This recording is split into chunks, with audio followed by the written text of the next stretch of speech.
The feeling of having somebody else choose our future, basically, and our family structure, it is nerve-wracking.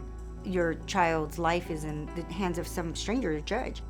When you go into court without a lawyer, you feel defeated before you even sit down. You've got a judge sitting behind a bench who knows the law and you don't. They speak in lawyer terms. I seriously felt totally incompetent. You know, I felt very intimidated. They got lawyers there, and I have no lawyers. It is just like a foreign language. You know, they feel like they're in the twilight zone. I went into the bathroom and threw up because I felt so sick. Anything I say just seems hopeless.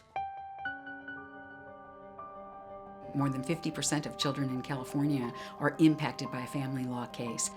And very often it involves the safety of the children. Part of the history of Antoinette and this birth father was a lot of physical abuse. Actually, the physical abuse started before Fiona was born. He struggled with drug problems. He came to my home one night and I think he was on something. I could just see in his eyes. And he just shoved the door open and he flipped me onto the ground and got on top of me. His hands were on my throat and he said, "I'm gonna effing kill you. I'm gonna kill you. You're gonna die." I think he violated the restraining orders in excess of 18 times. I felt totally powerless and I thought, he's gonna kill me. And how am I gonna save my daughter? He was repeatedly arrested. So he went away. He went away and then I went to school, I went to college, and that's how I met Dave. We're in math class, and she started talking to me. Dave was different.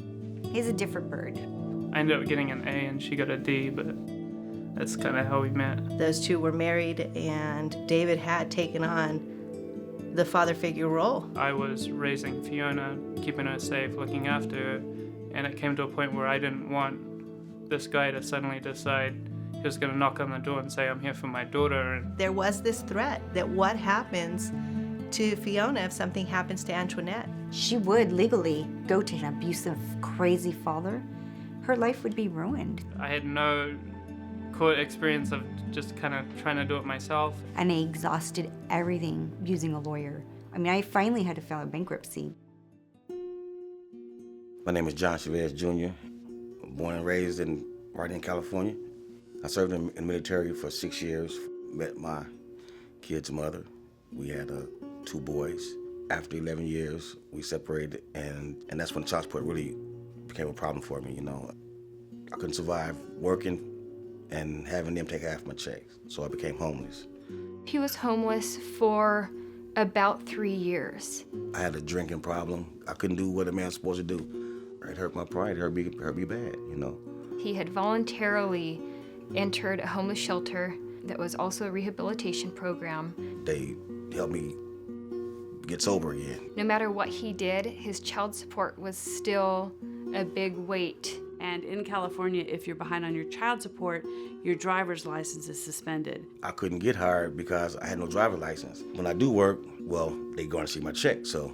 He was sort of caught in a cycle. I was working at a cafe making $8 an hour. Child support was taking half of that. I couldn't live off that. So I had to quit the job to get on public assistance. He went to court a number of times on his own. I basically gave up at one point, you know. And not getting his child support matter handled really meant he couldn't move from homelessness to being self-sufficient. There are more than 4 million self-represented people in California every year. No one should have to stand in front of a judge in a family law courtroom and realize they are there all by themselves while the judge is deciding the most important thing in their life. And that's where Levitt and Quinn comes in. Levitt and Quinn is a nonprofit law firm. We want to make sure no one has to go through this alone. It is a great comfort to the judge to have someone like Levitt and Quinn in a case. John said from the day he walked in, "I want to pay my child support, but I cannot pay this much child support." When I went to court this time, I actually had a lawyer. We went forward and we had a hearing with the judge. So now it was an even playing field, and I felt really good. David and Antoinette first came to our office for assistance with a step-parent adoption. We ended up serving papers to terminate the parental rights of the biological father. Which they initially thought would go through pretty smoothly because the birth father a couple years prior had fought to get off the child's birth certificate so he can avoid paying child support. Because he hadn't seen her in 6 years. And evidently he decided that he wasn't going to sign it. He was still trying to control me. He showed up to court every day. What Levitt and Quinn does makes a huge difference. They came to my rescue and helped me out when I was down and needed it the most. So at the end of the day, we helped him get his driver's license released, gave him a payment plan that was manageable, and we left with big smiles on our faces. I feel like I'm more on my feet today than I have been in years. It brings the biggest smile to my face to see that John now has a job, he has housing, he has money to buy food. I can actually take my son out and have a burger with him. Back in the day, I couldn't do that. After 2.5 years of litigation and almost 2 weeks of trial, the final ruling came down. We were able to terminate the parental rights of the biological father. And he was furious and essentially exploded there in front of the courtroom and stormed out. As soon as the door closed behind him, I felt a weight lift off. I felt safe. I felt Fiona was safe and our family was safe. And I remember finishing the adoption at the actual finalization hearing. My husband, Dave, had wrote Fiona a letter. Dearest Fiona, today is the day of your adoption. Today and from now on, you are officially my own. But I have loved you and raised you that way from the day I met you. I feel blessed, honored, and proud to be the one who you call Daddy. I mean, all of us were crying. She's protected for the rest of her life.